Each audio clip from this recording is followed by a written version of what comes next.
what? Hello?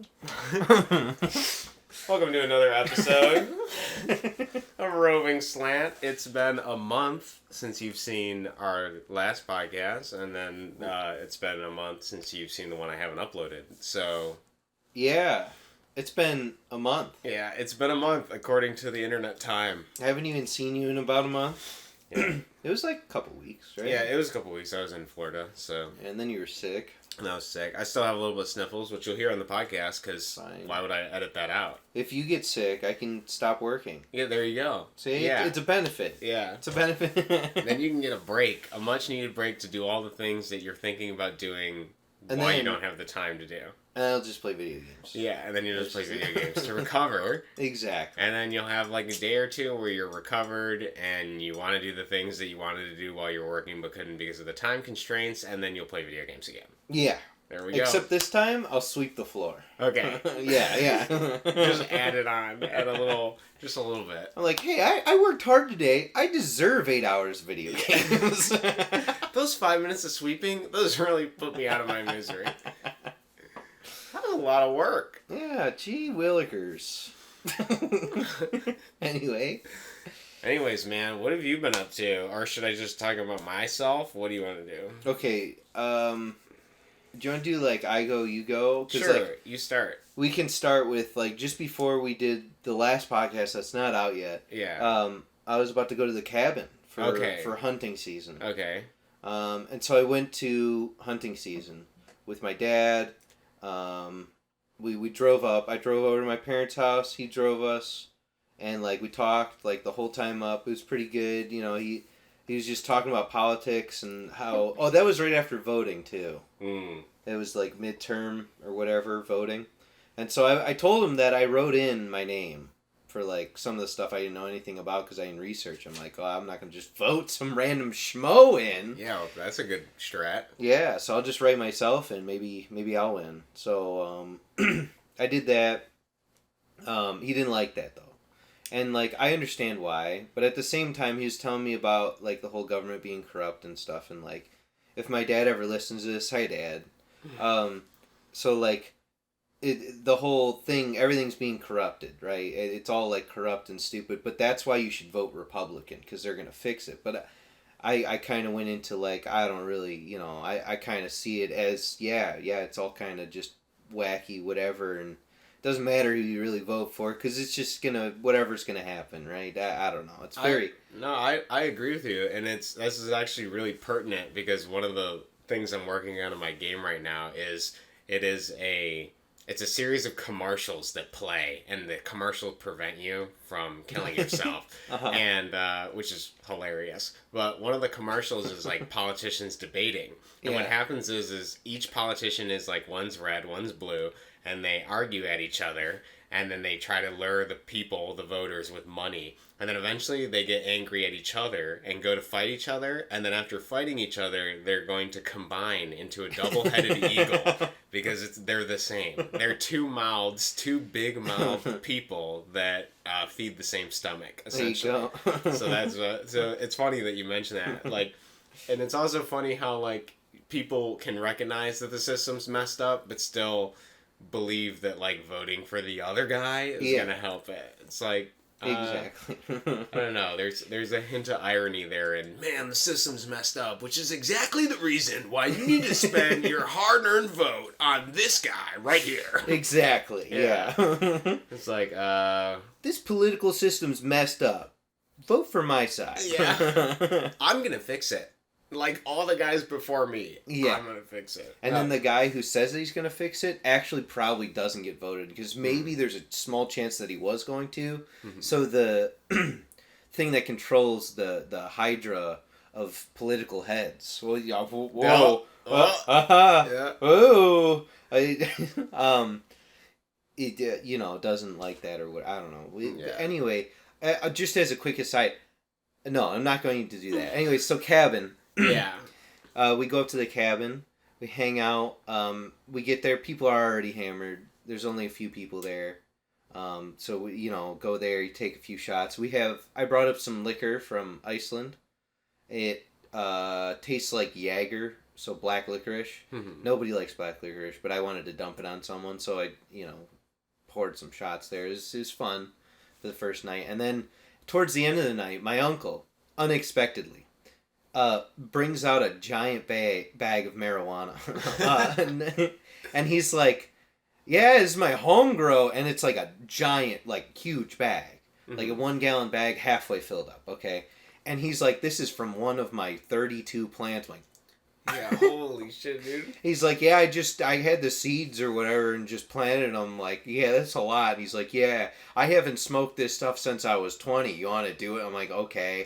And so I hand him rolling papers, because I don't know how to roll a joint or anything. So he rolls the joint and like is like, "Yeah, that'll work." And I'm like, "Okay." And so we go outside and smoke it, and like it was, he was like, "Wow, I haven't done this since I was 20. And then we go back inside and sit on the couch. He's like, "Damn, this is nice." And he's like, you can tell it's like all hitting him. He's like, "Whoa, this is great." And then my cousin his son hands him a donut. And like, so he's eating this donut, like reclined at the max in a recliner. And he's like chewing on the donut. He's like, "Oh my God, these donuts are so good."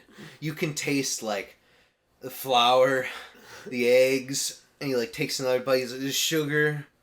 Oh, and then like he's like, "You should try one of these." I'm like, I'll grab one in a minute. And so he gets like close to the end. He's like, "This thing is starting to taste like everything I've ever had." He's like, "I can taste like roast beef." Like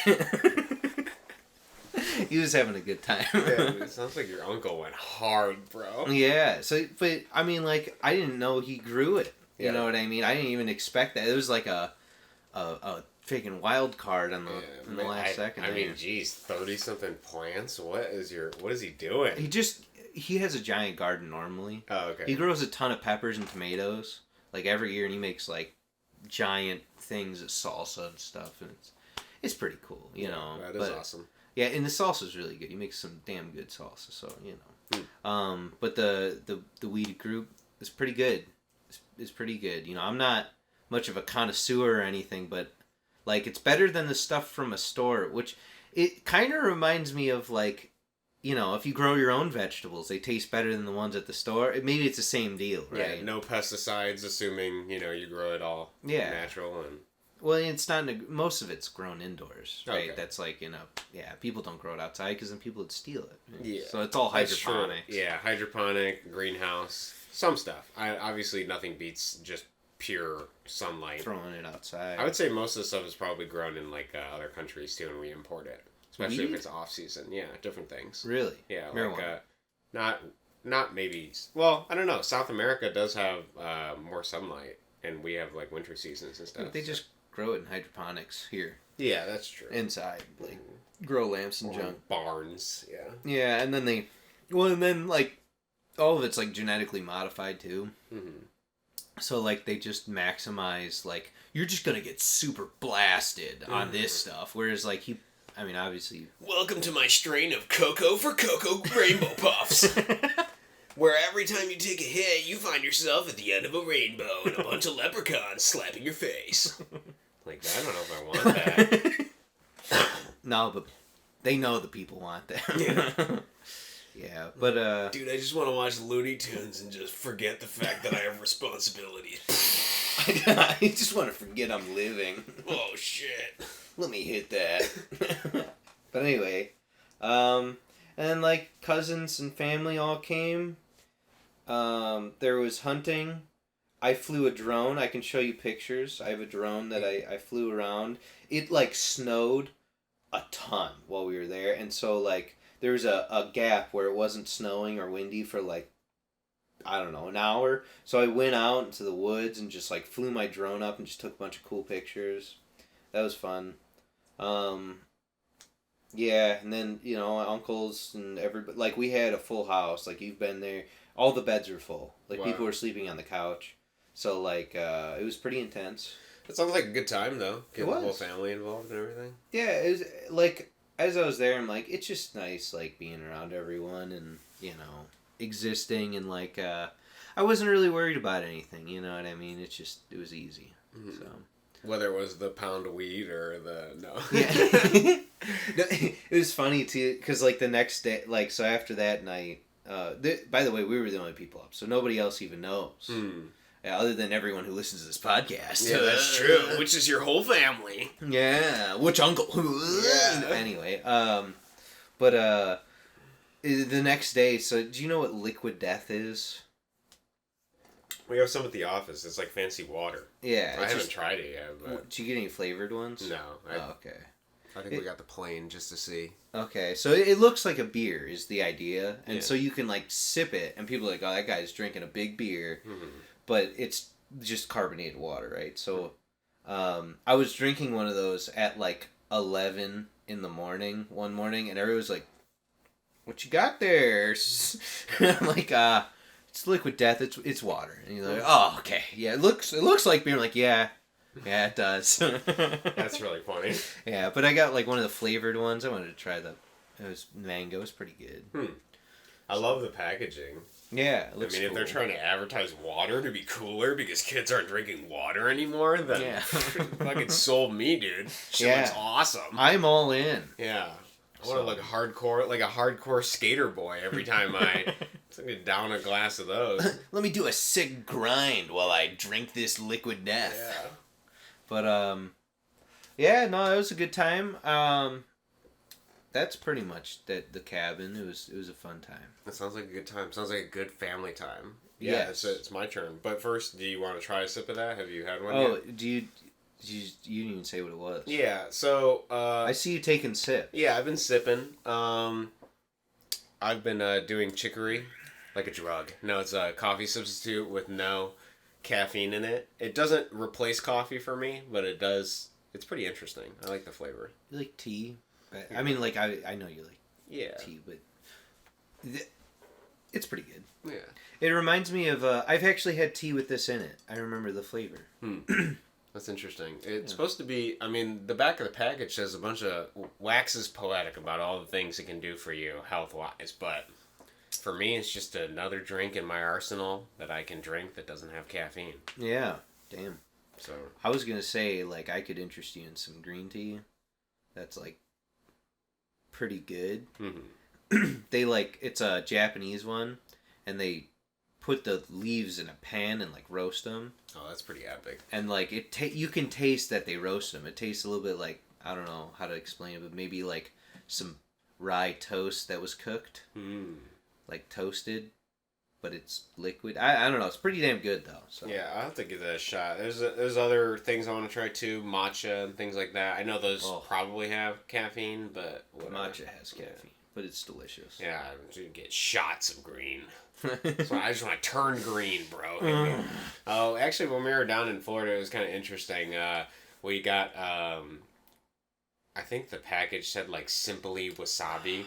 Because I didn't realize that when you buy sushi, the wasabi that's with it is just fake. I always thought it was real. Horseradish and dye? Yeah, it's horseradish, dye, and mustard, I think, or something. Yeah. I mean, it tastes close enough, I guess. Well, you would think so, right? I mean, it does have that sort of nasal passage opening up burn, from the... But it's not anywhere close to what, like, the Simply Wasabi is. I mean, we tried a thing of that, and I was doing it, like, just to blow up my nose. Yeah. That was so much stronger. You ever... So there's a sushi place where my wife's apartment used to be. And, like, that place, they made their own wasabi. And so they would actually, like, grind it or whatever you had to do. And then, I don't actually know the process of it. But you could tell, like, it had, like, not necessarily strands, but it looked completely different. And so, like, that stuff, you only need a little bit, but it was very flavorful and very spicy. Yeah, that's awesome. From what I understand, it's a really hard plant to grow because it constantly requires, like, running water. Yeah. And immediately after you grate it, it starts oxidizing, and so it loses its potency. It turns, like, brown. Yeah, brown. So, I guess I would be remiss if I didn't tell you a little bit of the history of chicory before I start any of this stuff. Oh, I'm ready. The only thing I know is that when coffee was during the Civil War, when coffee was big and people needed all of the caffeine they could get to fight those long musket battles. That's right.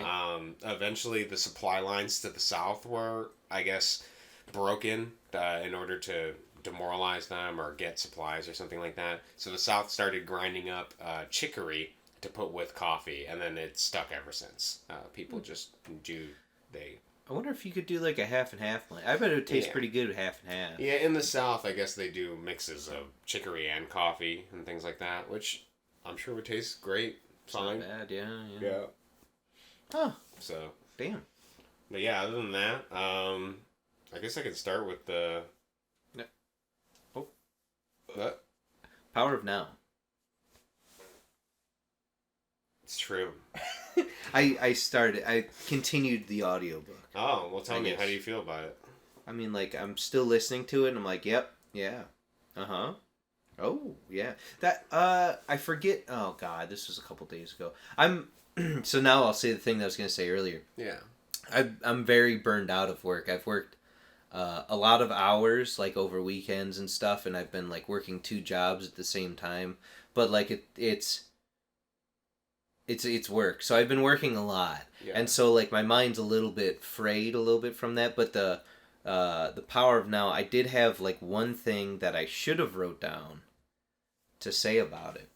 Because I didn't like one of the chapters that much. Okay. Was it the pain body one? Because I don't really like that one that much. What is that one? It's where they talk about, like, he talks about how people have pain bodies that exist around them and things like that. They're almost like these, like, I don't know how to describe them. Spiritual forms or something that surround people, and you have to, like, I forget what his recourse for dealing with them are. Isn't it like just avoid them? Like, I think maybe I could be talking about something different. You can correct me if I am, but I think wasn't he talking more about like avoiding people that have like a negative aura around them, that they're soaked in like a negativity. Yeah, that's like the basic premise of it. I think the way he worded it was a little strange for me, but I agree with that premise of, you know, you gotta cut people that are just generally negative out of your life, essentially. Yeah. Because if they continue to exist, then they're only gonna pull you down. Yeah. Well, so see, like, I have a weird take on that, because I was also listening to the Bo Bogan podcast, which is Joe Rogan, for those uninformed. I have nothing to do during work, and it's really loud, so I have noise-canceling earbuds I put in, and so I'm constantly listening to random junk. So this is where, like, audiobooks have come back. I listen to a metric ton of podcasts and stuff. So, and, like, he had this take of, you know, cutting out everybody negative from your life is, like, yeah, of course it's net positive, but there's certain people in your life that weren't necessarily negative to begin with, or like you were friends when you were your kids or whatever, and it's like, I don't think it's necessarily right to cut those people out. I think loyalty is also good, you know, but maybe be distant from those people. I don't know. Yeah, I would say to amend more specifically, it isn't just as radical as like completely excising all these people from your life. Like, I think maybe the best way to do it is to acknowledge how much they affect you, how strong their negative aura is. Yeah. Whether they're just negative in general, like if every conversation with them ends up devolving into negative things, if they don't have any form of positivity, if they're especially like if this isn't a part in their life that's transitional too, because I can understand people going through like changes and them making difficulties and stuff, but if their impact on your life is consistently a net negative and you dislike hanging out with them, then it's probably time to just move on. Yeah. I think that's good strategy, right? Yeah. That seems good. I mean, like, you know, I hang out, like, you know, every once in a while, I don't know. Sometimes you're just in a room hanging out with people, and then there's a person that is probably a net negative, but it's not like you want to avoid them because you're friends with them. Junk like that happens, and it's like, well, I'm not really going to do any good to be mean or whatever, so, yeah, I don't know. Anyway, continue on what you were talking about. I'm sorry. No, it doesn't matter. I mean, this I whole know. podcast is just us going randomly, and if you got a frayed brain and you need to take random diversions off the railroad, I'm fine. Yes. So let's see. I went to Florida. I have a list of things that I could probably talk about. Uh-huh. I guess this is another in the chain of the stupid stores that I see that I really question after reading their name. Uh-huh. This store in Florida was called Real Tats. Uh-huh. Like real tattoos, and I'm like, what the fuck is a real tattoo? Like, what is the benchmark for what makes a tattoo real and what makes one fake? Is it a fake tattoo place? I don't know. Yeah, that would be really funny, right? They only do temporary tattoos or like henna or something. Yeah. But Jeez. I just love the idea of like, yeah, I'm gonna go to Real Tattoo because I want a real one. And then I'm thinking about this documentary I watched for these people, or like a brief video on YouTube where these people in Italy, they just did tattoos just for pain, and so they'd like fill in entire sections of their body just completely black just for the pain of it and stuff like that. I forget. There's probably a more spiritual reason for why they were doing it. I'm just like. Summarizing it, I'm paraphrasing, and probably like mincing it. They probably have some huge spiritual journey about why they're doing it. I don't fucking remember what that was. So, yeah. But yeah, I thought of that, and I was like, that might be closer to a real tattoo. Yeah. Than Overarching, really quick. How was your vacation? Yeah. So, my vacation was pretty good. It was the third and fourth time that I've been on a plane there and back. Yeah. Which was pretty easy. I wasn't really worried about it. There was a thing in my head that was like, okay, well, you don't really choose when you get born, and you don't really choose when you die, so it's out of my hands. I mean, what the fuck am I gonna do about it? Nothing. If a plane goes down because the guy has a stroke because he's been eating too much fucking Mickey D's, I'm done. All 300 people here are gone. It's nothing we can do. So like... The only thing I'm thinking about when the plane goes down is, man, I should have packed lighter. That's it. Like, okay, so, like... Alright, my wife, she's like a little like panicky on just landings. Yeah. Right? And like, I don't know, I've taken a lot of flights. I don't think I've ever sat down and been like, oh my god, this plane's gonna explode. I've never, I feel like by willing it, you build up the magnetic aura for it to fail. Like, what are you thinking, dude? I just, like, at this point, whenever I get on a plane, I just break out the headphones and just go like, I'm gonna watch YouTube until it takes off. As well as like, if you're that worried about it, at least read the manual so you know what the safety precautions are for like getting the oxygen mask and stuff. Like, I feel like anybody who's really deathly afraid of planes also isn't watching or like paying attention to the stewardesses when they do that. Which I don't blame them necessarily, because like the mics suck and some of them were wearing face masks, so you couldn't hear them for shit. What airline did you go on? So we went on 2 airlines. The first one was Frontier, and the second one was Spirit. Honestly, the Frontier was better, but had worse seats. Okay. And Spirit had I guess better seats, but like worse service. Did they spit in your eye? Spirit's like a bad... Yeah, I mean, it's like cheap. My biggest problem with it, which isn't necessarily their fault, but they were just kind of like really annoying about the seatbelt thing. And like when people could get up and go to the bathroom. Like people were hoarding the bathroom, and then like when children get involved, then kids just like, I guess just don't know how to go to the bathroom, and so it would take forever up there. And then by the time they finished, like the seatbelt thing would come on, and then they'd get really anal about, you like, you need to stay in your seat, we're meeting turbulence or something. It's like, dude, I'm 26, I can balance myself. Like, I didn't get up to do any of that, but still, it's like, it's not a big deal. Worst case scenario, I fall into this person gently. Like, sorry. Yeah. And then you go. Yeah, you apologize, and it's like, but dude, I really gotta go piss. So, basically, a bunch of my Spirit thing was just meditating. Basically, both plane rides, all I did was meditate. Oh, yeah? Yeah, that's about it. I find it hard to meditate. My whole body I feel terrible after and during a plane ride. I don't know, it's probably the air... Yeah, I think it's probably pressure. The crappy air. Yeah. I mean, from what I understand, which I don't know if it's true, I haven't researched, but My girlfriend says that back when they used to smoke, they'd actually have to circulate air and like send air out of the plane and bring new air in. But because people don't smoke anymore, they just recirculate the air constantly, which is possible. I don't know. Yeah.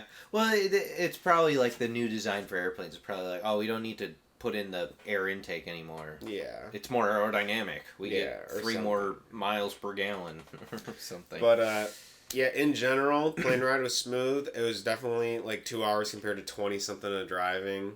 It's kind of nice. Yeah, it was nice. It ended up just working better. It was more cost effective with the price of gas and tickets and stuff, even though we got them like a week beforehand. And then the actual trip was pretty good. Yeah? Didn't have any trouble. It was warm. Mm-hmm. It was that...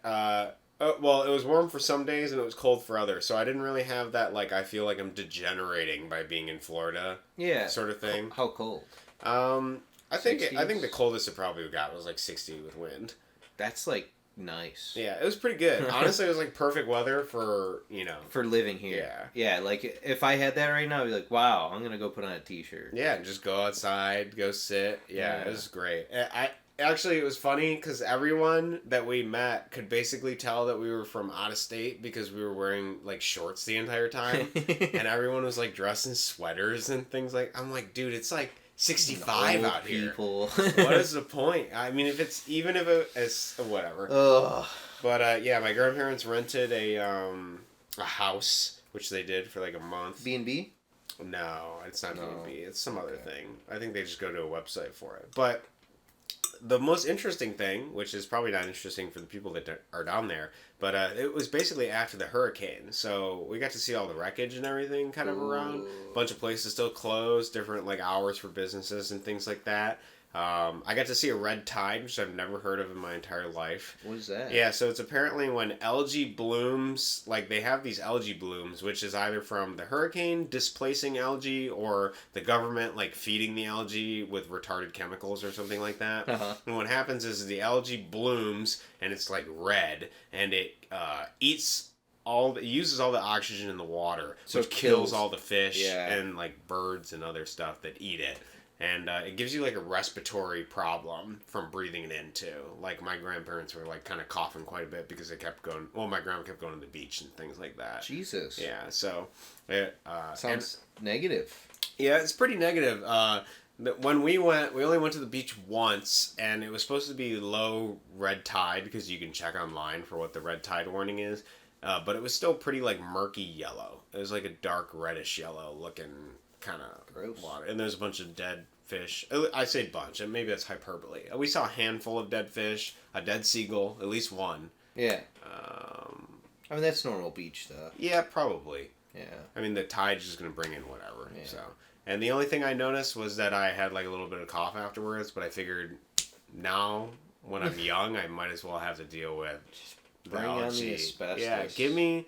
I want my the white blood cells in my body to go to the lymph nodes and start determining red tide and be like, we have an immune system blocker for this in the future because we've experienced it in the past. So, damn. Yeah. So that was it was another interesting, but overall the trip was good because they rented like in this old folks community thing where only people 55 or older could have a house. They had what? Yeah, it's a community of people that only people 55 or older can live in. Is it like a county or something? No, it's not a county. It's just a little suburb kind of. It's not gated either. It's like shitty mobile homes. Okay, yeah. Gotcha. Imagine shitty overpriced mobile homes surrounding kind of like an entryway to the ocean. That's what it is. Whatever you call that. And they have like a clubhouse. What the cool thing about the clubhouse is that they had exercise equipment, a room for exercise. So I was basically exercising, if not every day, every other day, at random times because I wasn't keeping a schedule. It was vacation. Yeah. But I still wanted to sweat. Yeah. I didn't actually get any chance to swim because their lights were broken, and so it was a hazard for after the sun went down for people to be in the pool. So I was like, dude, you closed the pool at like 6 or 7.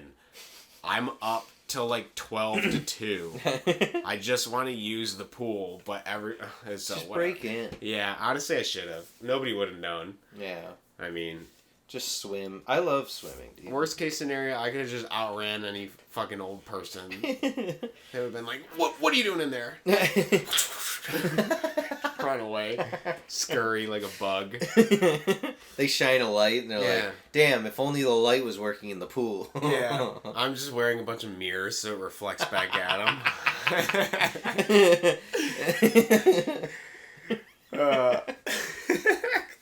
It takes you the whole vacation to collect like 40 mirrors so you can coach your body. Finally, pool day.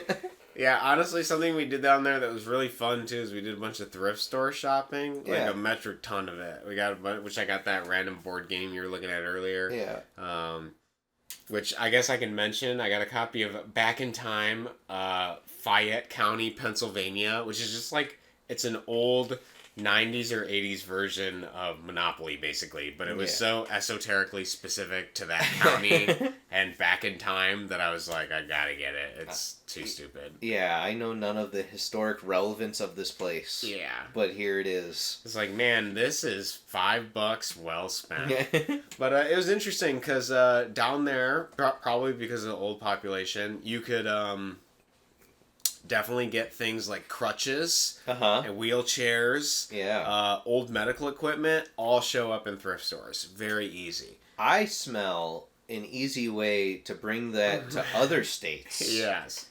And sell them. Probably, yeah. Those are, I mean, you got to pay, what, $30-$40 for like a crutch or something nowadays. Oh, more than that. I mean, like, if you have to take a crutch home, or crutches home from, like, the hospital, like, they probably charge you $120. Yeah. I bet if you opened up a stand right next to a hospital, and you're like, crutches! Crutches! I think somebody would come out with, like, a drug to subdue you. Be like, oh, I got this from the doctor's cafeteria just for you. You'd love this. And then after you're knocked out cold, you wake up in one of their beds strapped down. Like, did you know you had a lethal dose of this in your system? You had so much Valium in you, we couldn't even figure out what your name was. Yeah. You sold all your crutches and wheelchairs for $2 to us. It's like those, hey, and then they give you one and you're like, hey, this suspiciously looks like that. And then the nurse just like looks over to the other nurse and she's like, upgrade the Valium. More Valium. Wow, I don't remember selling anything anymore. So I sold my soul to Valium. So we did a bunch of thrift store shopping just for fun. Found some interesting things. I'll show you some of the stuff later, I guess. Yeah. It wasn't really that important. But it was interesting to see the difference in what thrift stores had. Yeah. For sure. I think if you were smart enough and you had a repository of knowledge that you could draw from all different types of like hobbies and stuff, you could probably flip things pretty easily down in Florida. Yeah. If you have the space to store it, like art, if you were like a connoisseur of art, if you knew your frames well, if you knew cameras or old technology like that very well, lamps. There was a lot of bankers lamps, which I know are popular with people. You could probably flip those for quite a bit of money if you were to bring them all up. We saw like 5 of them in the 4 or 5 stores, and they go for like $60 or $70 up here for those. I don't know if they're like green bankers lamps that have like a horizontal shade. Yeah, those are worth money for people. People buy those, from what I heard. I mean, they look cool, so I see why. Yeah, I guess it's an aesthetic, right? Yeah. So yeah, there was those down there. Like, if you know what's popular, if you keep up with like Pinterest and you figure out like what people are buying for different things, and you have a little bit of carpentry skills, probably living in an old community just to bounce to thrift stores is a good idea. Yeah, and garage sales. Yeah, probably garage sales. Yeah, I didn't. They had like different like events where they sold garbage, but it wasn't like garage sale stuff. Like, they had craft shows that we went to a couple craft shows down there. Yeah. They have every weekend, they have like things in town where people will like sell food, kind of like, it's like more country like stand almost thing. Like, people have deep fried curds, and it must just be because the weather's nice so they can consistently do it. Yeah, yeah. Maybe I'm just like ignorant of all the things that are happening in our area at different times. Here in the summer, there's a ton of places that do like food trucks and junk like that. I just don't think it's popular during the winter to do much. There's one place in a more impoverished area that there's a gas station, and in front of it there's like a big wide open area, and this guy basically moved a giant smoker, and he sells like ribs and pulled pork and junk like that, like out there, and it's like it seems fairly successful because he's been doing it for like 3 years. That's pretty cool. Yeah. Honestly, I could see myself in the future spending a day a week going out and selling food. That seems like it could be fun. Yeah. But yeah, overall the trip was pretty good. We got to hang out with my grandparents. We went to a bunch of museums and stuff. We saw the Chihuly exhibit, which was a small exhibit of a man who did a bunch of glass work, which was pretty interesting. There's some very strange sculptures they kind of just look like exploding glass underwater. Some things were like giant shells, but they were made out of glass. That's cool. It was pretty neat to look at.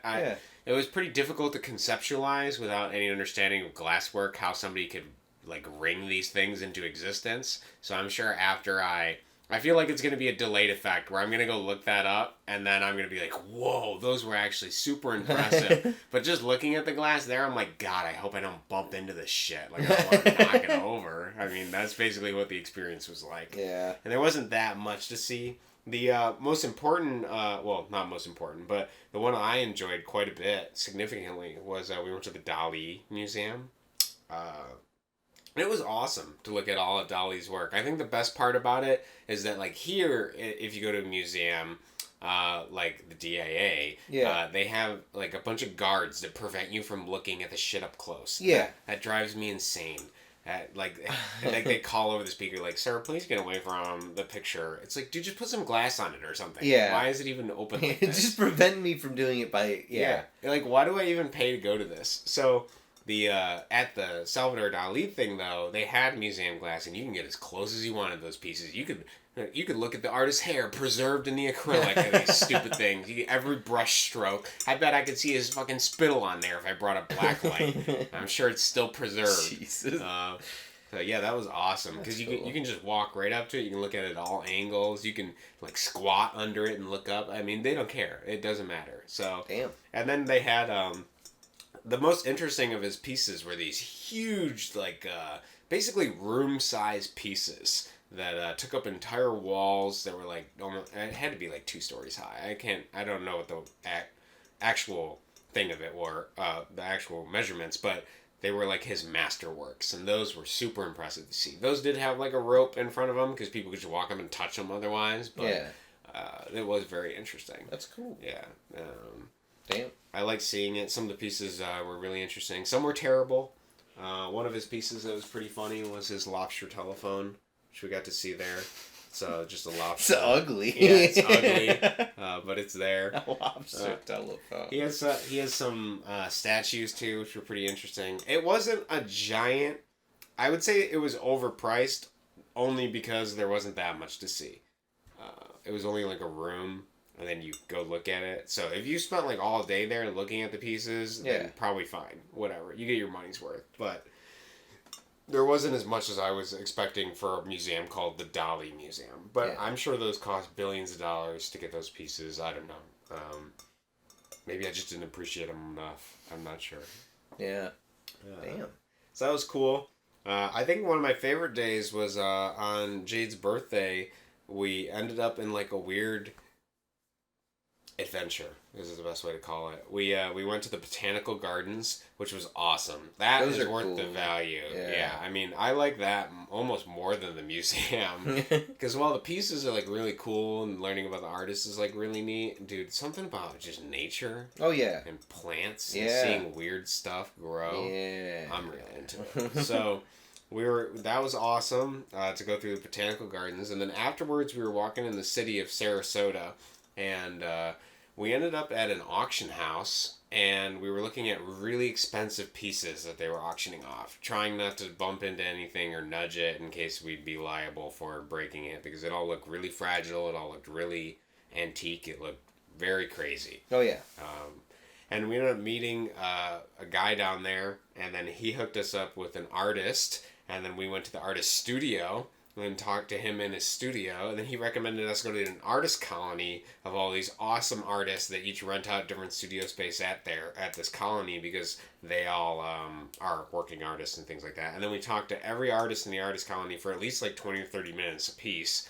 And then ended our day, and then the artist that we had met from the auction house came back, and we talked to him for quite a bit at the end of the day too. Nice. So it was really cool. Honestly, that was a really rewarding experience to talk to all the artists, people working in their craft figure out. I'd go into way more depth on it, but I don't need to. It's fine. It was awesome. Sounds pretty cool. Yeah. We had some really funny moments, just being with people, talking about them. I think one of my favorite was this one woman. Everything she said, she was like, the best way to describe it is like, it was like yes or it was no. And she was on both radical ends of the spectrum at the same time. So whenever she's like, oh, I think I could figure this out. And then she'd immediately doubt herself and be like, oh, no, I don't know if I can figure that out, And then she'd be like, yeah, I like how some of these pieces turned out. And when she's just like, oh, but they're trying to shit the horizon line looks like. And she was constant like that back and forth. And I made a joke to her. I was like, it's funny because like art reflects the artist, and your work is like has that ambiguity between both extremes. Like there are some parts that are like really narrowed in and some that are extremely vague, and she was laughing about it. I was like, yeah, you're all like all over the place from both ends. You can't pick one. You're completely confident in one hand and then completely doubtful in the other. It was really funny. So yeah, that was really cool. Great experience meeting artists. Basically, we just met like a bunch of the art community in that area, which was very wild. I'm surprised we managed to meet them so easily, and then up here I don't really know any of the art community. Oh yeah, anything. Try to find any of that. Yeah, I don't even know if that exists here. I think it's here, but I don't know. I mean, I know I have some contacts, but to get into to talk to those people, I don't know. It wouldn't be as easy as I feel like it was in Sarasota. Yeah. Damn. So that was really neat. Do you did you have some turkey? No, we made chicken. You didn't even eat turkey. No. It's Thanksgiving. Though. No, yeah. We made chicken, broccoli, sweet potatoes, I think, potatoes, everything but turkey. Yeah. You didn't even have any stuffing? No. I mean, at least you had potatoes. Yeah, potatoes. That's kind of necessary, but... Nothing. You didn't even celebrate the best American holiday. Turkey is good sometimes, but, chicken worked just as fine. And it was easy to get, so I wasn't worried about it. Yeah, it was pretty good. I mean... How was your Thanksgiving? What did you do? We went up north. Yeah, so that was during... Did you eat turkey up there? Not at the cabin. Really? This is a separate time. Okay. This was a week later. I went up again. Oh, okay. But brought the wife. So, went up, hung out. We go up there to eat food, pretty much. That's what it is. So it's like, cousins, aunts, uncles, everybody's up there. We play euchre. I don't know if you know. I've heard of it. I don't know the rule. I've learned them once, but I'd have to... Yeah, nobody knows how to play euchre. It's just my family. You keep it alive. So Polskis. Yeah. So we just constantly play euchre. We played Monopoly. I dominated in Monopoly. Those idiots traded me the red properties. Yeah, that's a big mistake. Yeah. I was like, you give me that red one, I'll give you a pretty good trade deal of money. Literally, idiot. If we actually have anybody listening to this podcast, if you want to win every time in Monopoly, or at least increase your odds, just buy the orange and the red property by any means possible. That's it. And then go to jail as often as possible once you get that. Yeah, those are statistically likely the highest spots to roll on, so that means the most profit. So, and that's all due to jail. That's because of the jail space. Yeah, jail is the best. Anyways, yeah. Yeah, so I destroyed my younger cousins at Monopoly, and then out. Yeah, they destroyed me at euchre because I'm not... Yeah, you're not old. Mentally... Okay, do you want to know what the issue with euchre is? Is that every round you have a different suit. Like, someone picks a suit, and sometimes it's not like a suit that you pick up or anything. So in my head, I have no way of constantly reminding myself of what suit is, like, the main suit. And so, I'll just forget, and I'll be like,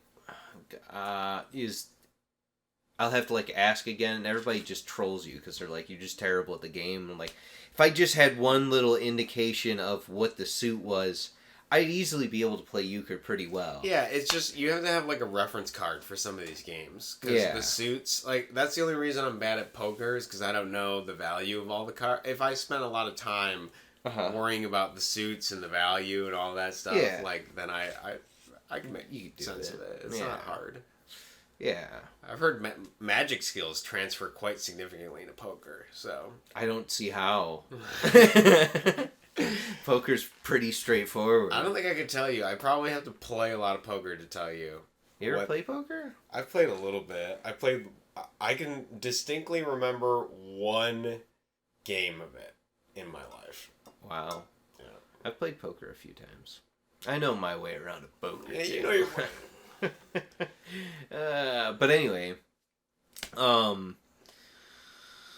yeah. So, anyways, went up north, did all that stuff. Had a pretty good time. My grandma made the best turkey ever created.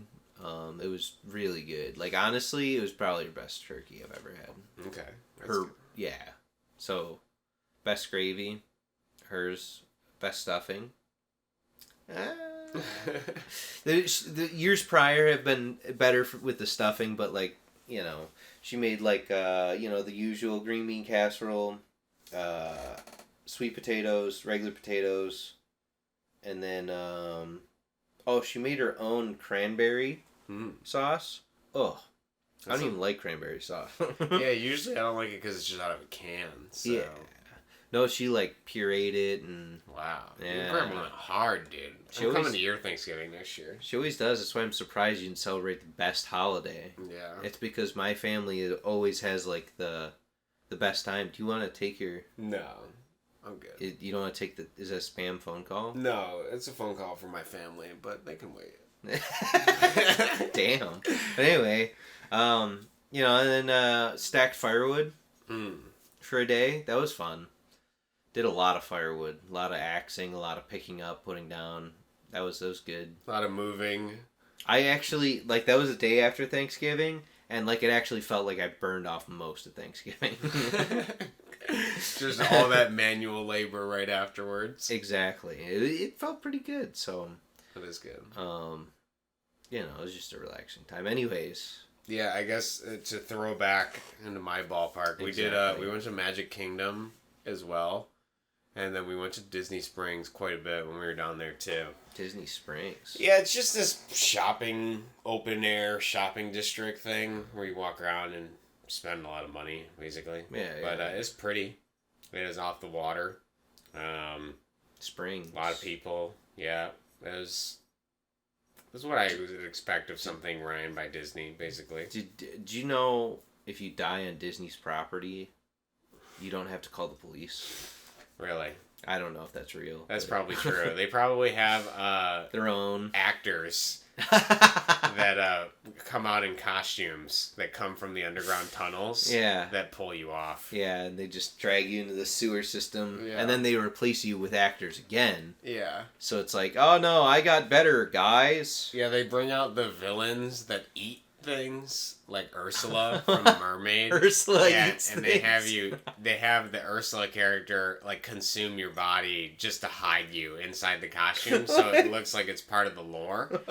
And then she goes underground, and then they have an actual ambulance team down there that takes care of you. No, they just throw you in an incinerator. Yeah. Just deal with it that way. But I really enjoyed going to Magic Kingdom after all these years. I went so many years ago, and so it was cool to see it again. Which one is that?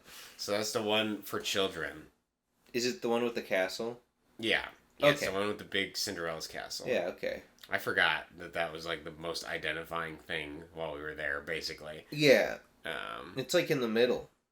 Yeah. But, yeah, it was really great. I think my favorite part, which Jade summarized it perfectly, was that Magic Kingdom is like the place where parents can stress test parenting to the highest level. Yeah, because like those parents have to go through so much shit to wrangle their kids. It is impressive. I think my favorite moment at the end of the night was like, it was like 10 or something. And this dad, I presume, was kneeling down to like tie his shoes or get something out of his bag. And he had this little girl, which I presume was his daughter or something, jumping on his back. And at some point he just had a fucking enough of it because he just yells, "Quit it!" at the top of his lungs. Oh my god. And it's like, it's that all over the place. Like if you people watch, it's people really at the end of their rope dealing with these children. Oh my goodness. Even before it starts, too. You can already see the wrinkles forming on their foreheads. Yeah, they're like in line to get in. The kid's like, man, I want to wait 95 minutes for the dwarf ride that opened up. And the person's just like, oh, fuck. Can we just eat cotton candy and stay here? Sure, we'll wait 95 minutes for the new Seven Dwarfs ride, son. It's because I love you. This is why I'm doing this. Which, when you think about, actually, the strategy we did was pretty good. We walked around the entire park for the most part, and the longest ride we waited for was about 40 minutes, and it was for the Haunted Mansion ride. That one's cool, though. Yeah, it was neat. Yeah, it was cool. Yeah. Then at the end of the night, what we did was... after the fireworks show, we started running to all the rides because they only had like 15-minute waits, basically. Oh, at the end? Yeah, at the end of the night. So it was like from 10, I think they closed at 11. So from like 10, or sorry, fireworks were at 8, I think. So after the fireworks show, we just started hitting all the rides. And we got most of them. We didn't get the new Seven Dwarfs ride because it was like an 80-minute wait time at all times. Who knows, yeah. And it's like, do you really want to carve that much time out of your park? What even happens? Yeah, I don't know. I haven't seen the ride. I couldn't tell you. Damn. And so, but whatever. That's cool. Maybe we'll come back years later and it'll be a banger. It'll be an absolute banger. Was the Cars ride there? Or is that somewhere else? I don't think it was there. No, that's probably at Universal, right? Isn't that Cars? Is that Disney? Is Pixar. Oh, okay. So yeah, it's under. Yeah. Okay. No, I think that might be in the California one though. Okay. Maybe I thought it was in both. No. But that ride, I don't know if you ever saw a video. It looks sick. I haven't seen the Cars ride. I didn't see anything like that. We did Space Mountain, which was fun. I mean, most of the rides are kind of just I like Space Mountain. They're pretty quick. They go by fast. Yeah. My favorite, which was actually the worst ride there, because it was such a surreal experience, was the It's a Small World. Have you done that ride? Oh my goodness. Like, that ride is almost futuristic in the sense that it's like time traveling back to like when it first opened. Like it is completely unchanged. And it's amazing because it never ends. The ride goes on for fucking ever. You're sitting in this shitty boat moving at like literally no speed at all. And then every puppet thing, animatronic, looks completely fucking deranged. And they're all broken. They're not even working to full capacity.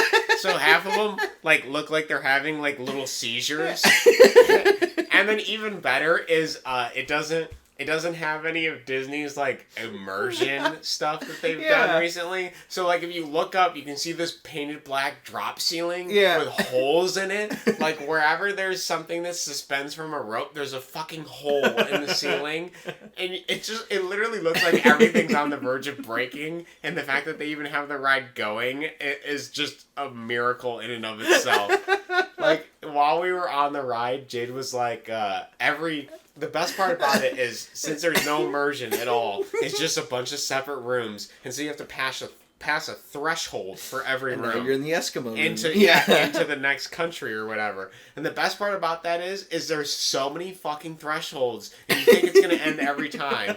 Jade would look over at me and she'd be like, "And you thought it was over? It's not." And then it just keeps going. The same chorus, the same music, the same deranged things, the like vague, terrible representations of countries based on like stupid visual elements. From it's amazing. Like the 70s or whenever they made the ride, the 60s.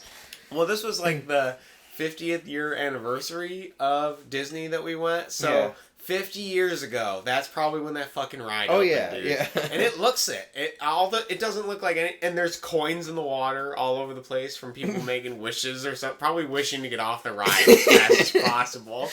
So, like, all right. I'm imagining in, like, another 50 years, they have the same ride, but, like, they haven't maintained it, and now it's a horror ride. We're like, it's like the lights are flickering. Dude, it was already on the verge of a horror ride. It's like a Five Nights at Freddy's, like, rip-off ride. It was so close to being there. I mean, looking at these puppets in their dead eyes. Oh my god. Like, everything barely moved. Like, they barely danced. Like I said, everything was, like, the range of motion on everything was severely limited. So they just look like debilitating chronic seizures or something. Oh my god. And then they look creepy, too. Like, yeah. I'm sure they didn't look any better when they were first made. I think they've always looked creepy. Yeah, they look terrible. Yeah. Isn't it like the Africa ones are very stereotypical? Dude, like, all the red tribal lips, ones, black. Yeah, dude, they're so bad and hilarious. Oh my goodness. Even the Eskimos were fucking funny. And then, like, there's a bunch of nonsensical, like, whimsical things added to it, elements added to the ride, too, because they have all these, like, weird animals doing things that they shouldn't be able to do. And then there's, like, the magic carpets of Arabia and, like, different things like that. Jesus. Even though, obviously, they're not flying carpets in any of the Middle Eastern countries, as far as I know. So, that was, it was beautiful. That was my favorite ride. All the other rides were cool, but they were kind of just, like, short. It was whatever. Whenever I was a kid, I was probably, like, 10. Yeah. And, like, my sister was there, and my mom stuffed, because my sister wanted to ride all the rides, but she was too short. Mm-hmm. And so my mom got her, like, these, like, freaking goofy, dumb shoes that were, like 2 inches of foam. Your mom's a genius. She knew, because she was like, there's no way I'm sitting outside with my daughter while my husband and my son go ride all the fun rides. Yeah. Bullshit. Yeah, so, like, she found the shoes, and, like, we rode everything, and no one, I don't think anyone wanted to ride It's a Small World, but because there was no line, and we were just, like, in between rides, like, That's exactly, like, went and rode it. Yeah. I was, like, it had, like, a 15-minute wait, and I'm like, dude, we might as well ride it. I have never done it. I didn't do it when I was here the first time, yeah. So... I can't even remember. I think the only ride I remember from my first visit was the Haunted Mansion ride. I'm pretty sure we did a bunch of them, but... I remember Haunted Mansion, Space Mountain, Test Drive... Well, see, like, we went to all the parks, though. Yeah, okay. Yeah, but, so, yeah. I think I remember most of the ones. Did you ever go to the... whatever the plant one is? Animal Kingdom? No, I haven't been to Animal Kingdom yet. Okay. We just did Epcot last year, and we did Magic Kingdom this year, so at some point in the future we'll have to do. Yeah, that one was my least favorite, but it does have a cool giant tree and a safari. So. The Tree of Life, Yggdrasil. Yeah, that had a Bug's Life thing in it, and it stabbed you in the back. And I remember as a kid, I'm like, that hurt. I don't want to ride this anymore. That's funny. Yeah. We also did this tiki room thing. I don't know if you've done it. It's a bunch of birds that sing above you. Yeah. And dude, we were falling asleep during that one. It was like you sit down and then the lights go off and there's a bunch of birds singing, but I was like, dude, there's no subtitles. I have no fucking idea what these things are saying. No subtitles. Like they'd bring in the plants would sing and add a new instrument, and then there's like random birds saying dumb shit I can't fucking perceive since there's no subtitles. It was terrible. Yeah, if there was subtitles, you would have heard the poetry. That is the I bird room. You probably would have put me to sleep faster reading about the elements of it. Yeah. I guess it's technically impressive to see all these things, but I don't know. The most interesting part to me was seeing how many fucking strollers there were. How many how many people had double wide strollers. Yep. To the detriment of every guest there. Uh-huh. I honestly think if Disney was like, yo, we're going to charge people $30 extra per person for 1 day a week to ban strollers, people would pay for it. Just a no stroller day. I think, well, you could probably do 1 day a week, but literally people go there for their kids, so I don't think Which I completely understand, yeah. But like, dude, I swear, like, I bet you can make big money. I know they already make big money during the villain night since it's like 21 or older. For the villain thing, or like 18 plus. I don't remember what it was. Pour beer down your mouth. Yeah, they have alcohol. Yeah, then that makes the whole Disney experience even better. But I guess from what they make money for the villains night, from what I understand, it's after the park closes, so it's they're not losing any money from their day or whatever. Yeah. So yeah, I thought the strollers were impressively terrible. It honestly was like I haven't been there in it was crazy.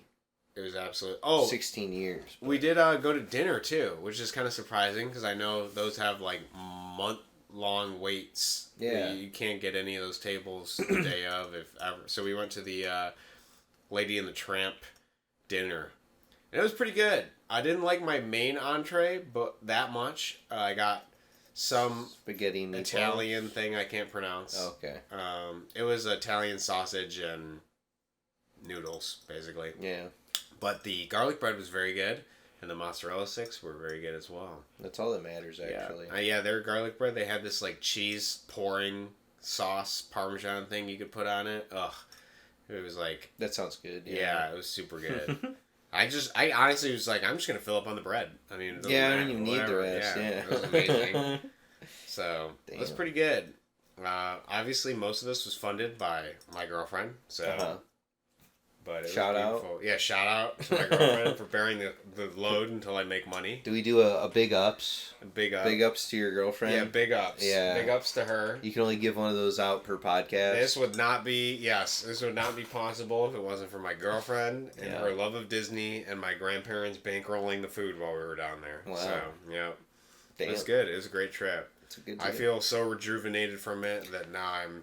That's what I'm... Yeah. Focusing on exercise, and then I'm focusing on work, so... That's how I felt coming back from Iceland. I was like, damn, I'm going to just exercise more and actually do stuff. Time to make money. Time to get gains, to do stuff. Yeah. Woo, yeah. Baby. Yeah, so let me tell you about my work, because that's... Tell me about it. After Thanksgiving, right? That's when I started working. And the job that I'm on. So this job, I wake up at 5, and then I work till 4:30. So why 5? As an independent contractor, don't you get to set your time a little bit, or no? No, okay. I mean, it's just what hours they... Because, like, the line runs during these times. This is when I'm needed. You know what I mean? So not really. So, like, I just go there, and there's not a lot to do. But I'm working with 2 Polish guys. They're full on from Poland. Like, they're staying here. They rented out a house. They've been here for like a couple months. And so, like, been talking to those guys. They're interesting to talk to, you know. One guy, he really finds it funny. So in Europe, they can't have damaged cars, right? You know how here you'll see like cars with like broken bumpers and no headlights and tape over whatever, right? They don't. That's not allowed in all of Europe. So he has this story of like how he walked up to some dude's car and he saw that like the bumper was ripped off and it was all tinted as it would be here, right? And so he was taking a picture and it was tinted and the person saw him taking a picture of this damaged car so he could be like, haha, look at, this is okay in the US, haha. And like the guy was like, what are you doing? And like he had to like talk to him for like 15 minutes about like, no, I am from Poland, blah, you know, trying to explain why he needed to take a photo of this guy's car. I'm like, why would you even? Honestly, that's pretty funny. That's interesting. I never knew that. What do they do? Just get it fixed immediately? Are they forced to? I guess so. Junk the whole car because the bumper's broken? I don't know. It doesn't make any sense, right? Because, I mean, like, here, it's like, well, yeah, you don't have a bumper, but it's just a piece of plastic. The foam and junk is still there. Yeah, car still functions. Yeah. So, I don't know. Broken window, just tape it. That's what we do here. Yeah, come on. Forget it. Who cares? Yeah, so, you know, I've been hanging out with those guys. The job is super dirty. It's in a welding plant. They also don't follow any kind of, like, safety guidelines or, like, people guidelines or anything like that. So, like, you know, MIG welding is, like, with the argon gas and it, you know, you can't look at the flame when it hits the metal because it sparks and it'll burn your retinas. So they just do that anywhere, wherever. So you'll just be looking, you'll be like walking around and you just look over, oh, hey, sick. I love blue. That color is man. really good for my eyes. I love it when I close my eyes and I still see it. Yeah. Wow, that's permanently there, huh? Yeah, woo! So that happens everywhere. This place also is known. Whenever I first went there, the guy was like, "Yeah, watch out for the forklift drivers. They're either drunk or high or both. So watch out." So I've been like, no, I've watched out for the high lows the whole time. I talked to a friend who used to work there. Okay, and he was telling me that he witnessed a guy get stabbed on a weekend shift, and then also there was another time where like they used the forklift. They have to stack these boxes of stuff. Well, they stacked them too high once, and then some dude fell asleep or overdosed or something behind the wheel of the forklift, rammed into it, knocked over a ton of boxes. So that's pretty cool. Oh my goodness, dude! This place sounds like it's going to be negative for your health. How long do you have to be there? March. Oh. So yeah, no, I've just 4 been more months, baby. Yeah, I've just been listening to my audiobooks. I've been listening to David Goggins' new book. I forget the name of it off the top of my head, but he's pretty cool. And so he's like, yeah, so I just watched 40 people die in front of me, and I tried to resuscitate all of them, and they all died in front of me. And so, that's why I'm here to tell you that whatever you're doing doesn't suck. I'm like, it doesn't. It doesn't suck. You're right. You've experienced much more pain than I have.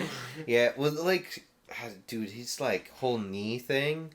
So like he ran like a marathon every day for like a month or something like that, like 100-mile marathon every day or something. Not every day, but 300-mile marathons in a month or something. And so like his knee was so jacked up and so bad that like he doesn't have a meniscus anymore, and it's just like clotted blood that's like all deoxidized and junk, and they have to like drain it every so often. And then like because his leg was so bad, it like the knee scraped through like the bottom bone, and eventually got to the point where like his leg was like screwed up and sideways a little bit, and so he had to get surgery because of that. And yeah, it's pretty extreme. They like cut a slot in his like leg or whatever, in his kneecap or something, so it actually fits in. So like every time he walks, he's like, yeah, no, I feel it every time I move. My leg hurts a lot, but I still get up and I run 10 miles a day. Like, dude, maybe at a certain point you gotta stop running and do something different. No, but yeah. I mean, running 10 miles a day, I mean, that's awesome. That's amazing. Yeah. I'm not trying to be the guy that's like bringing you down, but maybe do something. Get a different pair of shoes.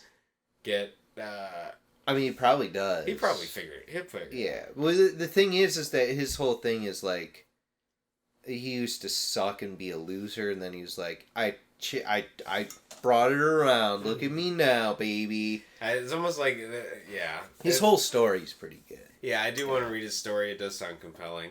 Yeah. I like the loser to winner thing. I love Revenge of the Nerds. That was a great movie when I was growing up. I've never even seen that.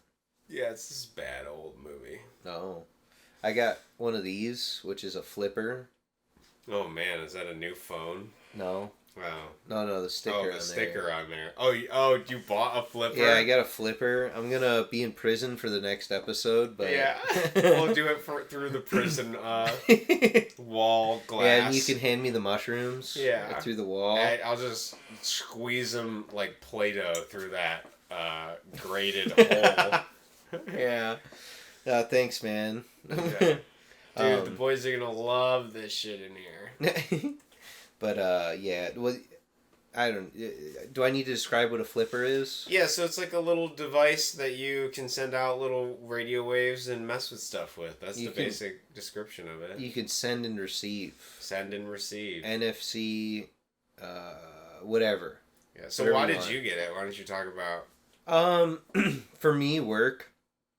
I go to a lot of different places, and so it can scan, for literally just people's key cards to get into the door. So I can ask them like, hey, do you mind if I scan that? And they don't have to give me the card. I can just scan their card and then be like, I just have it on here now. Now you don't need to go out of your way to get me a card. I'll just hack my way in, look really bad. Independent contractor posing as this guy for 5 months. Here we go. Yeah, so there's that, and like you can scan credit cards and I don't plan on doing anything malicious. Yeah.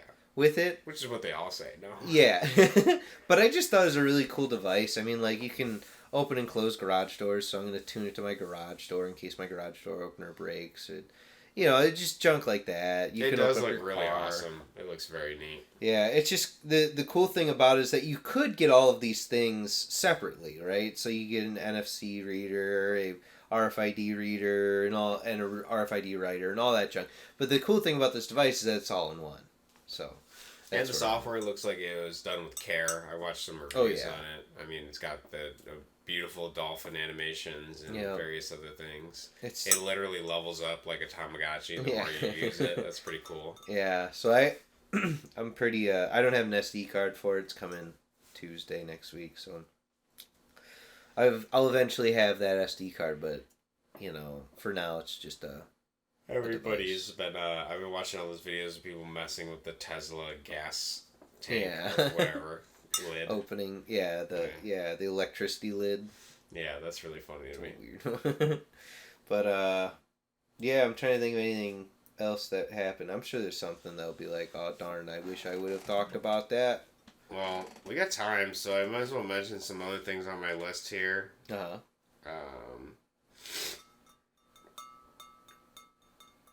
I drank raw milk. How was it? It was really good. I'm disappointed we can't get it here. Oh, right, because they don't require... Yeah, so you can legally get it in Florida.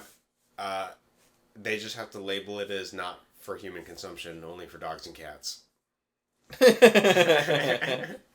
That's funny. Which was really funny, because I was asking the person when I went to because I located a raw milk locator. Like, they have a whole website to locate it.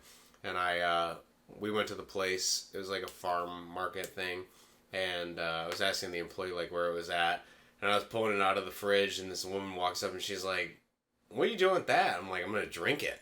She's like, "What?" And I was like, "Yeah, it's illegal in my state." She's like, "It's illegal?" And I was like, "Yeah, it says on the label it's not fit for human consumption." She's like, "And it's healthy for you?" I'm like, "Yeah, it's super healthy for you." And my grandmother was just sitting by, and she's like, "Oh my god." And she was like, "I don't know if it's gonna be safe for you to drink this stuff." I'm like, "Don't worry about it, Grandma. I've read a bunch on it. I'm gonna try it." Chug the whole thing in one go. I was like, "We'll see what happens." Finally, liquid health. So it was really interesting. It's slightly yellow in color because it's not pasteurized, homogenized. They don't burn everything out of it and then dye it white or whatever. And the most interesting part about it is as it spoils, because I got a full gallon and I didn't end up getting a chance to finish the whole gallon, and then I bought another half gallon. But as it starts to spoil, it tastes more and more like Parmesan cheese. A little sour, but it's still drinkable. It honestly just gets a little sour and tastes more like cheese. Gotcha. So I felt great when I was on it. I felt amazing. You're taking like a drug. Yeah, man, the ketamine was great. No, it was amazing. I need to find a way to get it up here for sure. Because, I read briefly in a book that somebody had offhandedly in a book I read said, I forget what book the name of the book was, but they had said that the reason the government makes milk banned is because it can cure depression. And I was like, I wonder about that. And then as I was drinking it, I was like, this stuff is amazing. It's so good. It's probably because there's so much bacteria in it that's good for your gut. I'm sure there's bad stuff in it too. Yeah.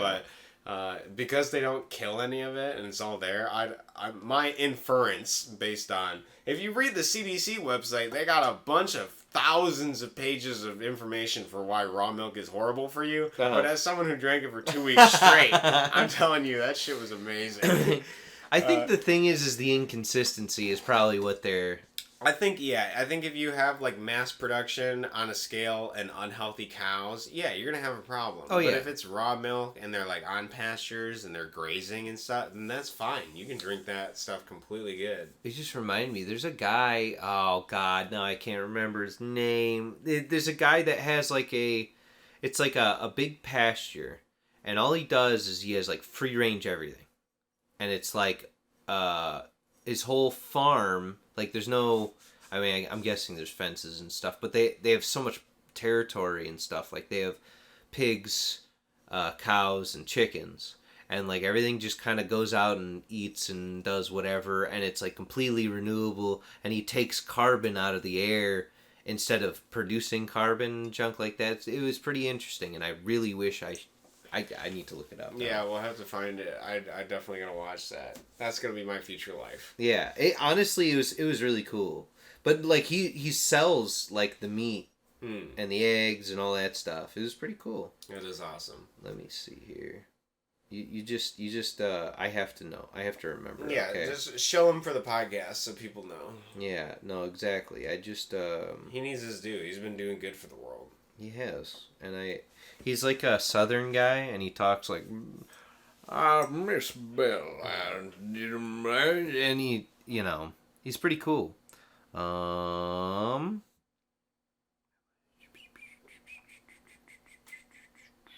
There it is. Will Harris. Will Harris. Will Harris. So remember Will Harris. He owns White Oak Pastures. Okay, I'm gonna have to look that up. He's pretty cool. So yeah, I guess if you're out there and you're trying to cure depression, try to find some illegal raw milk, depending on your state. I mean, like maybe go to a small dairy. Yeah.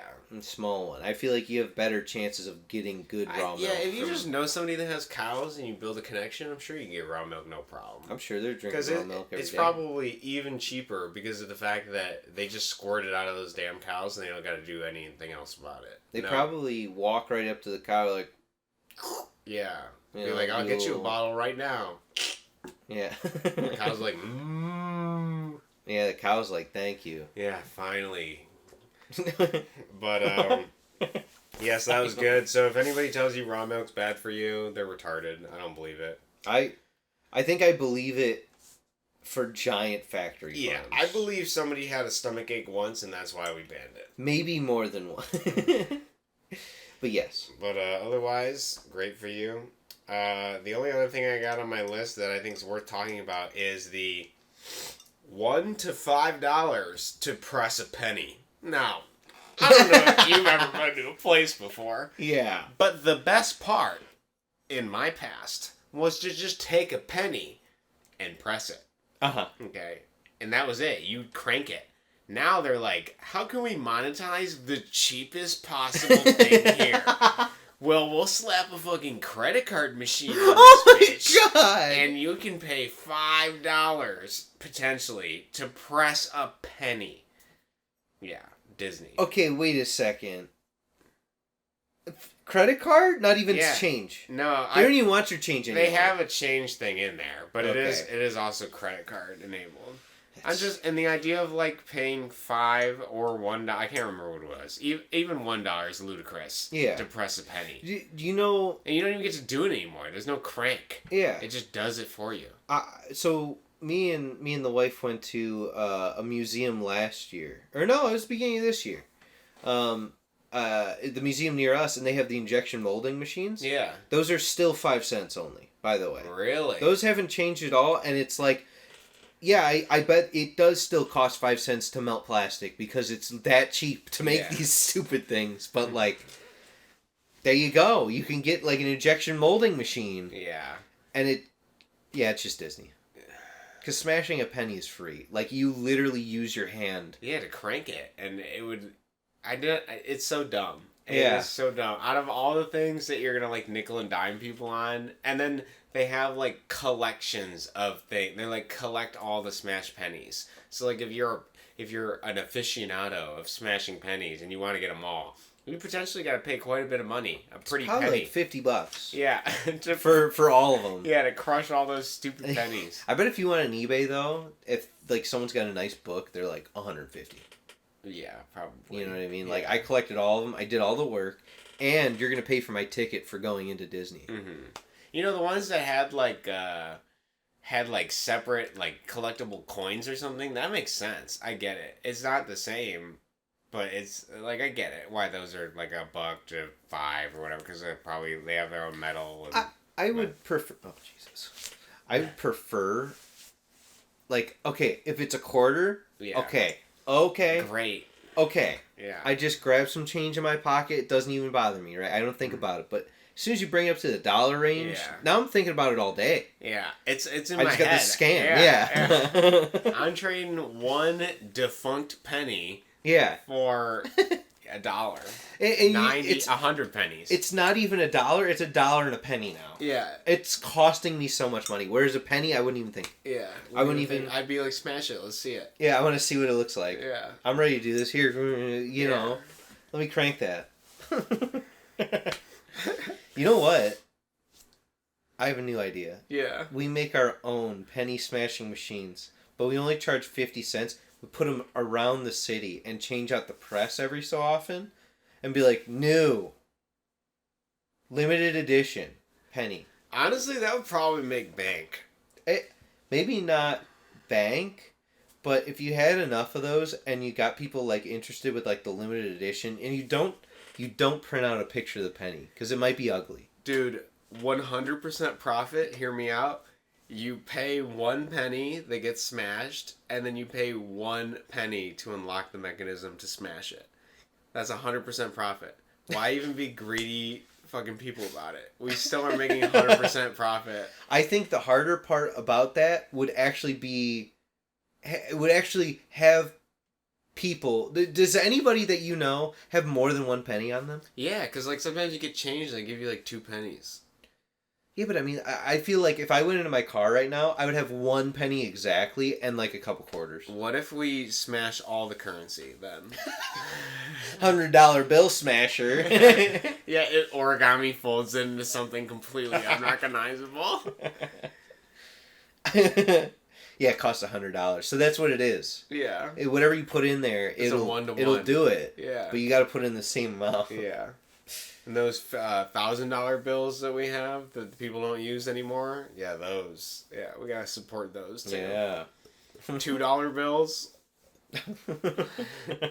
The rare ones. Yeah, the rare ones. Yeah. I like the idea of it just being like a bunch of hole puncher things, and it like does.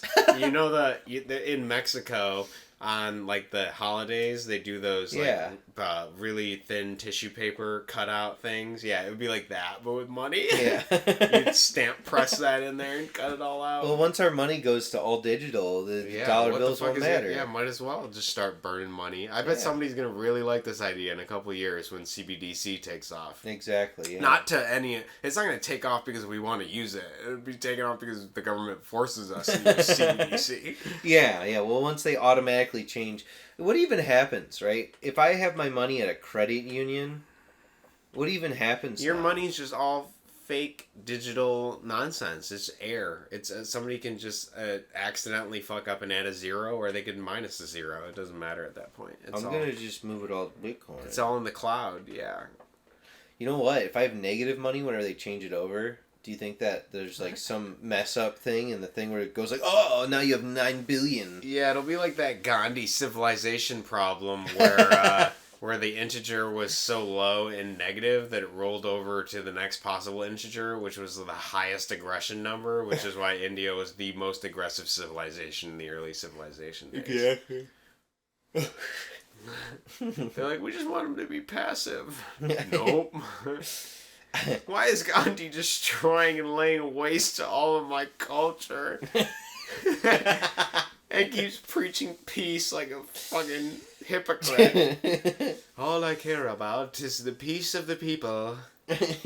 Why are you sending tanks and people on fucking elephants to trample my place? When he introduces himself, have peace on you, and then he just like starts war. Yeah, namaste, dropping nukes in the other hand. Oh god, dude. Oh, so here's because I've been working so much, I haven't had that much time to play games.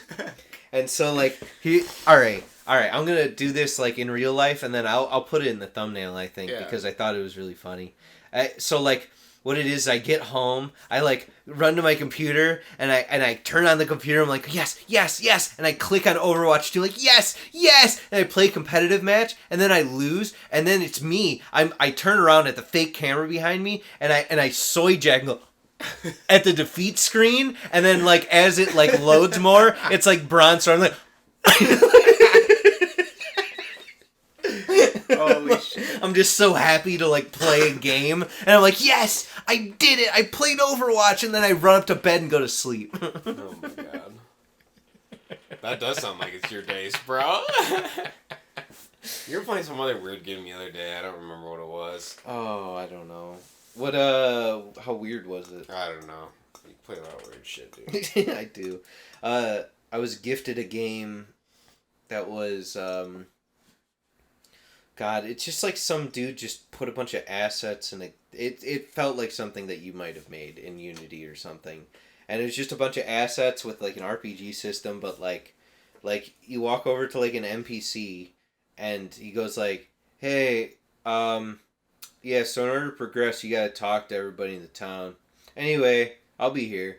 And it's like, okay. And so you like go talk to everybody in the town. Like eventually there's a guy that's like, hey, we're gonna play basketball and I'm gonna block you. And so you play basketball and the dude, like, every time you go to take a shot, you have to make sure you move just before the shot, otherwise he blocks it. And it's like this, it's supposed to be like an RPG game and you're like, what am I doing? Yeah, what is happening? And then like at some point something distracts you long enough to be like it like breaks that interface of flow between the game where you're like, oh my God, what am I doing with my life? Yeah. But it's like kind of funny to play the game, I guess. It has some bad cutscenes and all the graphics are terrible, so. My cousin and I beat Barony the other day. Yesterday. Again? Yeah, so we've always been able to get up to the first boss. We've never been able to beat him. So I thought we did it together. No, we always died. He was too OP. Oh, he does do some stupid stuff. But I thought we had like one where like we went like someone phased inside of a wall and could like shoot him infinitely through the wall. The reason I don't think we ever won is because like there was a bunch of stuff after that point. I don't know if that was like just new content or something, but whatever.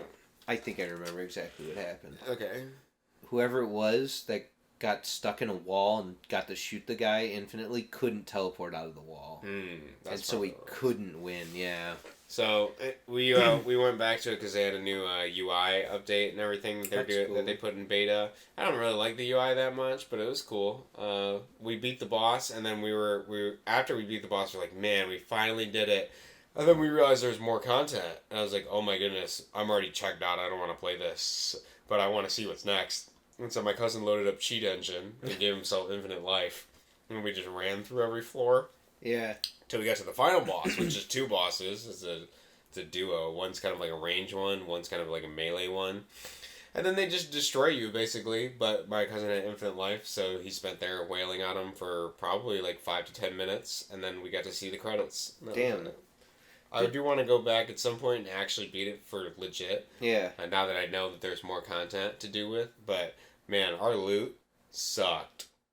Our run that we won with, terrible. Really? Yeah. I don't know how we did it. I always feel like we always get, like, God tier... Like, what always ends up happening is someone will be stacked and everybody else will be like, oh, got, like, a garbage bow Yeah. or something. I felt like I was really testing my limits with armor breaking because I had that quite a bit happen. We got really lucky though because my cousin had put on, and this was really funny, he put on a cloak of magic reflection, and when we got to a certain floor there was the succubuses. Yeah. And the succubuses have a spell called Charm, which like makes you an ally of them. But his magic reflection cloak reflected that spell back to the succubus, and she became our ally. Yeah. And then she started making other monsters our allies. Oh my god. So, like, we had this giant demon that would destroy blocks and shit that was on our team, and he kept just breaking all the blocks in all the areas. Oh my god, it was so funny. Eventually, we did, like, a secret level, and he died, and some of the other people died, but... we also got like a level 30 companion somehow on accident because I was messing around, I guess. Like what happened was I always played Jester since he has the levitation ring. Yeah. And that made it really easy to just run around the whole map in certain areas, where you couldn't. And we had this like level 30 mage spellcaster that would just cast fireball and destroy everything on like every floor. So we got pretty lucky, but loot wise it was terrible. We didn't have any gear. It was just like allies, basically. Carrying us all the way to the end. Jeez. Which was really funny. It worked out pretty good. Damn. And then I was like asking my cousin, I was like, do you think I can use this polymorph potion on the boss to see if it'll change into something? He was like, oh, I don't know, we can try it. And then because of the new UI, I accidentally drank the polymorph potion during the final boss, which I didn't notice the effect of because I was like, okay, I thought I'd be, something worse happening. And then it wasn't until the subsequent floor and everything started killing me that I realized I turned into a fucking insectoid or something. And the effect was still on, so we made enemies with everyone in the town, got, completely destroyed. My cousin barely managed to escape after everybody was attacking us. Didn't get to buy anything because of, I think I was a kobold or something, but whatever, they hate humans or something. So basically everyone's attacking us, and then we just had to skip to the next area, and I was like, oh god. And that's when we ran through all the areas to get to the end. But it was interesting. It was fun. I was surprised that there was so much more content. I don't know what else to say about it other than I guess play video games if you need to pass the time. Cool game, yeah. Damn. Yeah, damn. Oh, in other news, gaming news, just yesterday, Dwarf Fortress got released on Steam. That. Yeah. I downloaded it. I already bought it and downloaded it. Dude, when I get $30 in the future and I debate between RimWorld and Dwarf Fortress, I think I'm gonna do RimWorld, but yeah, I would say do RimWorld. I mean, you can play Dwarf Fortress for free. Yeah, I just wanted to see all their graphics. It might be more playable now. I mean, I felt like the noob pack was pretty playable. I don't know. I did it when I was in high school, so it's probably more playable to my older brain. But yeah, I played probably like 20 hours of Dwarf Fortress. I had a decent. I hated the thing that I don't like about Dwarf Fortress is it's the cool part of Dwarf Fortress where you can dig down and build moats and junk. I just once I start digging down, I'll lose track of stuff because I'll be like, oh, I'm gonna have a staircase here, and then I'll build little houses down here, and I'll just forget that part's down there because I'm up on the top level and I gotta focus on my beer and my food and all that junk, and then wait. And I go back down when did this guy die? Why is there a rotting corpse here? Wait, there's a zombie? Some random junk will happen. I'll be completely unaware of it on the other level because it's a separate screen, I wonder if the new graphics make that easier to go cycle between. I'm not sure. I think it was more me, honestly, because I could have just hit the button. Could have just been a better gamer. I could have. Could have paused it, scrolled through the... Yeah, but, that game is hard in a weird way. Hard because there's too much to think about. At some point, I'm going to go back and master the ASCII version of it. I want to play, Primitive Man. I feel like it'll expand my brain cells significantly. You just need, a key next to you that goes, this is a... whatever. I'm going to do what those, violinist and early guitar starters do, where they, have those little cards that they slide under the fretboard that has all the different notes on it. Yeah. Except it'll be on my keyboard. It'll be an overlay. Maybe I'll just get custom Dwarf Fortress keycaps. Yeah, but it doesn't even have the letter on it anymore. Yeah. You're like... It just says what it does. How do you spell your name? View local history for dwarves. Build moat. Interact with elven tradesmen. God. Yeah, great. No, RimWorld's still... Yeah, RimWorld, I saw it has a ton of DLC too, so I gotta get it all at some point. Dude, the RimWorld... I played the RimWorld DLC. I always do this stupid thing where I get really hyped for a new RimWorld DLC, and I'll play RimWorld before the DLC comes out, build this awesome base, and then get burnt out of it as the DLC comes out. Literally the day the DLC comes out, I'm gonna apply this to my save, and I'll be like, alright, I'm kind of done. And so I'll play it the next time. But the last one was really cool. It has genetics. You can make pig people and junk.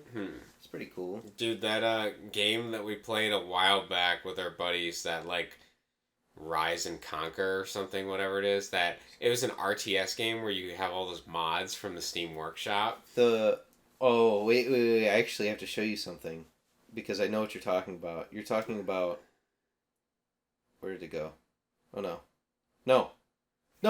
I bought the mobile version of that game. Really? Oh, Rusted Warfare. Yeah, Rusted Warfare. Yeah, they had a bunch of updates on it. That's really interesting. I just saw it and I'm like, dude, I like that game on PC. I'll buy it for $2. Yeah. Bought it on my phone. They keep updating, and I'm about to pick a day when we all go back and play RTSs. Mod RTS. Yeah, nobody ever plays those because it's just... And I know you love them. Yeah. So even if it's just you and I, maybe ready. that'll be a podcast. There you go. I'll OBS record it. There we go. We'll have a gaming video on our channel. Whoa. Holy shit. We'll do New a Let's content. Play. Hey, people love the goat thing. What if we just do even more low effort content there you go. Playing video games? I think the lower effort we go, the better. Honestly, I think you're right. Yeah. I mean, like... Pretty soon, we're going to be, like, watching content. Yeah, dude. Like... And then we'll just have... We won't even have our face... We won't have video footage. We'll just have pictures of our faces. And then we'll change them slightly. We'll just highlight them. Yeah. Whenever we're talking. Do you know what would be... I've always thought about this, right? Do you remember Tobuscus? Yeah, dude, I remember Tobuscus. Do you know what would be the worst thing that you could ever do? It would be like a series where you sit down and react to every episode of Tobuscus Minecraft. Like, I think there's like 1,000 and like something episodes. Dude, I watched a lot of him when I was younger, but that reminds me of, there was this podcast of these guys that would just watch the same movie every time, and then they would talk about it. And they had gotten into like hundreds of rewatches of this movie. It was some dumb movie too, and they would just talk about like things that they recognized. I mean, at some point, it probably just got really boring, or they probably were just like quoting the whole movie while they were like singing it like yeah, hundreds of times. It was some really bad movie. It was like Jesus. Step Brothers or something. I don't remember what it was. It was something Step stupid. Brothers gas. Yeah, something? what's that movie with like Will Ferrell, and I don't know. I think it was that. It was something stupid. Movie, yeah, but see that one, I don't mind that movie. Yeah, but watching it like 400 100 times, yeah. I'm sure you get pretty fucking sick of it. I've seen Austin Powers Goldmember probably 100 times. Really? And that still keep up for you? I mean, I haven't done it in years, but like now, if I were to watch it, I'd be like, this is still funny to me. Yeah. I would be able to quote most of it. You know what I mean? Mm-hmm. So. Yeah, dude, we need low effort content. That's our problem. This talking and having discussions is too high effort. We got to do like what Mr. Beast does and just throw money at people and watch them dance. We go to a grocery store and we do like, you know how there's we have a penny, like, would you take this penny or would you double it and give it to someone else? And they keep doubling it, and we get up to like $20. Like, I think we gotta cut it off. And like we have like an actor come in and like, would you take this $20 or give it to someone else? They're like, I'll take it. Yeah. Hey, give me half. Yeah, dude, it's not good this month. Money's slow. Yeah, the channel's not really taking off. Yeah. Helping, like, it'll be like, people love those helping homeless people videos. And we just, like, drive by and throw money at a homeless person. It's like $4 and some change. Or, like... Don't even hand it to him. Oh God, that's gruesome and horrible. Actually, what would be the reverse, which would be even funnier, is helping somebody that doesn't need help. like going to the horse races and paying money to help the horse races by gambling. No, I thought you were gonna say donate to the people who are gambling. Like, yo, would you take this $1? Or double it for someone else. They're like, double it. Just double it. It's like some person on penny slots. Yeah. It's some grandma. We give her a cup of change. Double down. God. Oh my goodness. So anyway, yeah. Yeah. Dude. My brain doesn't exist. Yeah. What are we at? What time are we at? We're at 1:38. Oh, wow. Yeah, so we did 8 minutes over. We made it. Yeah, we made it. But I still think we have wait. Low effort content. Cut those 8 minutes out and put them in the first part of the next episode. Yeah, what the fuck are we doing? We're wasting time, bro. Yeah. Time is money. Yeah, well, we only do 1 hour and 30 minutes here. But to close our conversation, we need to come up with more lower effort content. Low effort content. We just want one more low effort content. Yeah. I mean, like, I feel like Let's Plays is just, it's like... We should do the Let's Play. I'm down for a Let's Play. Yeah, let's do it. Yeah. We gotta figure out when. Yeah, because that way, the audio will probably be the best. Exactly. Yeah. Yeah. I'll be at home recording, you know. It'll just be us grunting at each other as we send waves of stuff. We would have to find a game to play together is the issue. Or we're doing the RTS. We're going to fight each other. That's what we're going to do. Just find a bunch of RTSs. I'm going to literally tell you my strategies out loud that'll be perfect. Yeah, there you go. Be like, Sam's never going to figure out what I'm doing over here in this corner. And you're like, what the fuck are you talking about? We'll have suspicious music edited in, like, doot, doot. We can over-edit the video, too. That's really low effort. What if we just spent like 100 hours a piece editing a single video? That would be really fucking low effort. You just have, oh my god. It's every little like unit and every single like, oh no. I just have a bunch of targets like, it's like, dude, he's never watch, and it's just like 2 units colliding with each other. That's it. But we make it as epic as possible. We do like a claymation reenactment of what things look like. The 2 units fight. The 2 like default Terran units. Like we dress up as the units and then fight each other. Like LARP it. Spend like thousands of dollars on like costumes. We go to Joann's, like literally make our costume. We have videos of us making the costumes. Holy shit, that's way low effort. That's really low effort. We need to do something like that. I was thinking like we could make it a whole production, like hire on like a director and like, you know, get some writers in there. Yeah. And just make it really low effort. Honestly, what else are we going to do with this money from your 2 jobs? We might as well spend it. Because think about it, right? You would think that the money is being pissed away, but if it invests into this low effort content and that starts paying more than the jobs, then fuck it. That was the whole idea behind the podcast. Yeah, dude. I mean, and we're taking off even with the low effort content. Exactly. We might as well just do more low effort content.